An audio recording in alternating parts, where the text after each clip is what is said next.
Live from our 7 Tasmania studios, your nightly news with Michael Maney begins now.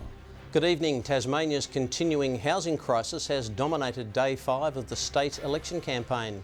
The Liberals have committed to slashing stamp duty and slapping a tax on short-stay accommodation bookings in a bid to help first home buyers. But the policy has been criticised as not fixing the actual problem. Struggling to build a foundation, the cost of living crunch shattering the great Australian dream of Alex Packer. We've struggled. COVID has raised the cost of living too much and we've had to sort of put that on the back burner. The Liberals looking to entice first home buyers, pledging to scrap stamp duty for properties valued up to $750,000, backdated from today. Start paying off his own home loan towards his dream of home ownership rather than continuing to pay rent. The $60 million program will be funded through short-stay accommodation bookings, with customers to be slugged a 5% levy. It's an Airbnb tax, if you like. 83% of the people that will pay this levy will come from interstate or overseas. It's a far cry from what was touted 4 days ago. We've done all this and much more while maintaining the lowest debt of all the states and without introducing any new taxes. This government has already announced a new tax on day 5 of the election campaign. The Housing Industry Association welcoming the stamp duty slash, while Airbnb called the levy fair and reasonable. Not every sector is as sure. We're not convinced that effectively levying or taxing visitors is the way to go. Airbnb in Rome, for example, levy hasn't stopped people going to the Colosseum. The Greens say the Liberal plan isn't addressing supply, its own policy targeting permits in residential zones. And we're saying that we will not have new permits in residential zones. Current whole-of-home listings will be capped at 4 years. They're offering a year of land tax relief if owners return to the rental market. Councils will also get greater powers. Can have discretion about whether or not a person can convert their whole home to an Airbnb. Labor, meanwhile, continued focusing on childcare, committing to building a centre at the Launceston General Hospital. If we can provide these services closer to where people are working, it means that they can work more often, work the hours that they need to work. The Liberals questioning where the funding commitment will come from. John Hunt, 7 Tasmania News. Meanwhile, familiar faces continue to line up for a crack at next month's state election. Hobart's Deputy Lord Mayor today entered the race for one of the state's most open seats. Helen Burnett will stand for the Greens in Clark.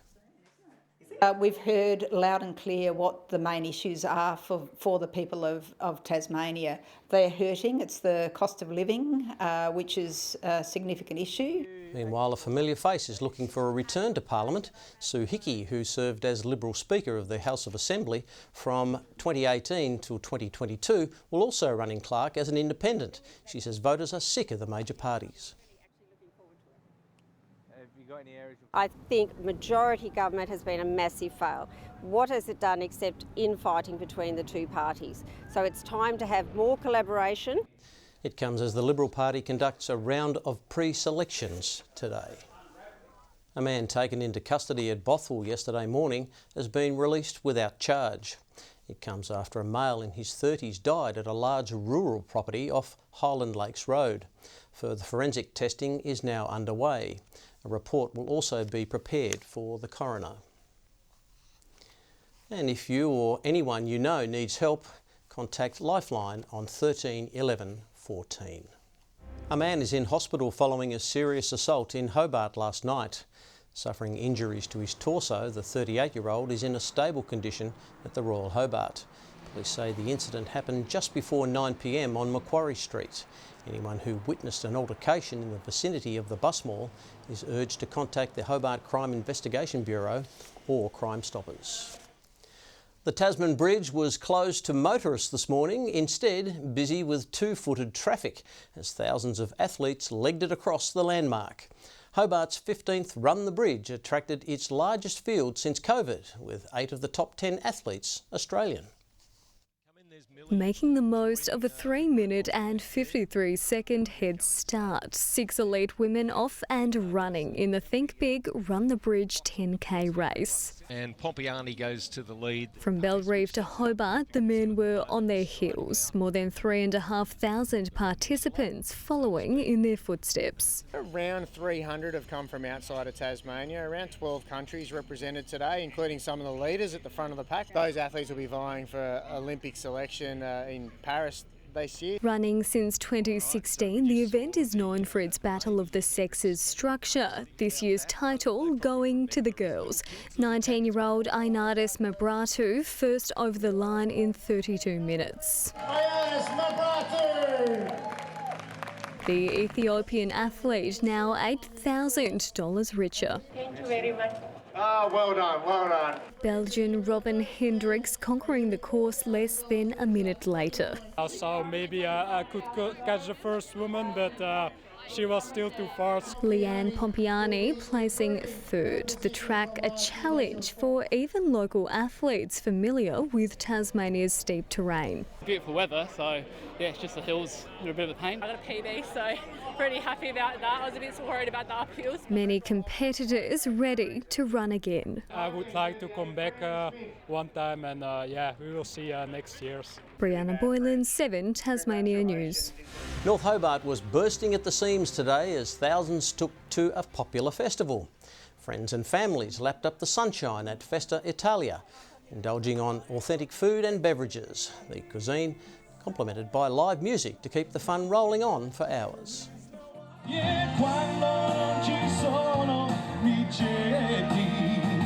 From 11 o'clock we haven't stopped. The line's been about 20-30 metres deep, so it's been a great success, as it is every year.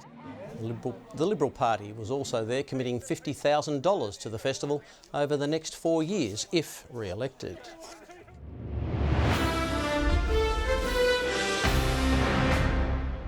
A barnstorming Jack Jumpers win has sent the Wildcats home to lick their wounds. Billed as a dress rehearsal for a potential semi-final between the second and third teams on the ladder, a Bryce Cotton-free Wildcat side couldn't keep up as both sides head towards finals. A teal tip-off at NBL 24's final round. The exuberant home crowd making its allegiance known. The Perth assistant coach is trying to call out the scout. It's so loud in here, they cannot be heard. The Jackies determined to finish the regular season strong against the walking wounded Wildcats. A ferocious first quarter seeing Perth and Tasmania trade basket for basket. McVeigh gets to a nice spot. Back-to-back buckets. So crafty. Teen Titan Alex Saar making headway for the visitors. Magnay blocked by Saar. Look at this. The scouts will love what they see there, and then the 7-footer put the ball on the floor and enabled Jordan Usher. Will Magnay at his best around the rim. Magnay takes one look at Aquera and says no way. The big man helping hold the Wildcats to just 32 at half-time. With momentum building for the Jackies, panic set in for Perth with a conspicuous absence leaving a major hole. But without Bryce Cotton on the floor, they're rudderless. Piling on the pain in the game's back half. They are really frustrated offensively. Missing shots, missing each other, and McVeigh makes it hurt.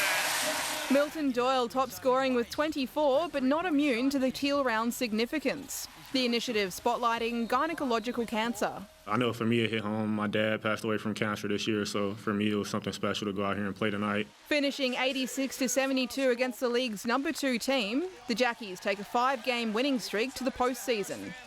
As the Ant Army marches to its 3rd finals campaign in as many years. Not my wildest dreams that you think you get an expansion team and we've done what we've done. I just don't think it's probably happening anywhere in sports in Australia. Tasmania will host Illawarra in a seeding qualifier in the weeks to come. Annie Green, 7 Tasmania News. Caleb Jewell has roared back into form, scoring his maiden double century for Tasmania in their Sheffield Shield clash against Western Australia. Bringing up 100 early on day 3, the opener plundered WA's bowlers throughout the day as Tasmania took control of the clash. Jewell reaching the milestone off just 262 balls. And he's edged and it's down to the boundary for 4. He raises his arms in the air. 200 runs for Caleb Jewell. Out for 227, his innings contained 27 fours and 3 sixes. Bo Webster also scored a century as the Tigers moved into a strong position. Tasmania lead by 449 runs and 2 wickets at stumps. Good evening. Hobart 26 today, Launceston and Burnie 27 and Devonport the state's high with 29. Elsewhere, King Island and Flinders Island reach 22, 24 in St Helens, Maria Island and Grove, Bushy Park 25 and 21 in Strawn. Onshore winds push cloud over the west and a little morning fog over the northeast, clear elsewhere. A large area of cloud and thunderstorms can be seen over Queensland and the top end. There's also areas of low cloud over southern WA, southern Victoria and western Tasmania. Tomorrow's chart shows a high pressure system passing to the south of Tasmania, an area of low pressure over northwestern Australia, and a trough over New South Wales and Victoria. South to southwesterly winds 15 to 25 knots, tending south to southeasterly during the day. There's a strong wind warning for the central north coast and from Wineglass Bay to Low Rocky Point. Cloudy in Hobart tomorrow, 21 degrees. Possible shower in Dover, also 21. And partly cloudy and 26 in Ooze. In the north, a late shower and 28 for Launceston, sunny and 24 in Devonport and 25 in Scottsdale. In the west, Burnie's heading for 22. Strawn a shower and also 22 and sunny and 23 for Stanley. To the east now, 22 in St Helens, 21 for Swansea and mostly sunny and 25 for Ross. On Tuesday, showers about the Bass Strait Islands extending to the northeast in the afternoon, fine elsewhere. Showers about the north and east on Wednesday, mostly clearing in the evening. And on Thursday, showers developing about the west and hot in the southeast. Partly cloudy but still 42 in Perth, sunny and 35 in Adelaide, possible storms for Canberra and Sydney and showers in Brisbane. And currently in Hobart it's 22 degrees and mostly sunny, Launceston 27, still sunny, and the same in Devonport, 24. It's a bit of a mixed bag tomorrow but a relatively soft landing for a Monday. Michael? Yes, Annie, we'll take all the sun we can get. That is all your news for now. Thanks for joining us. Good night.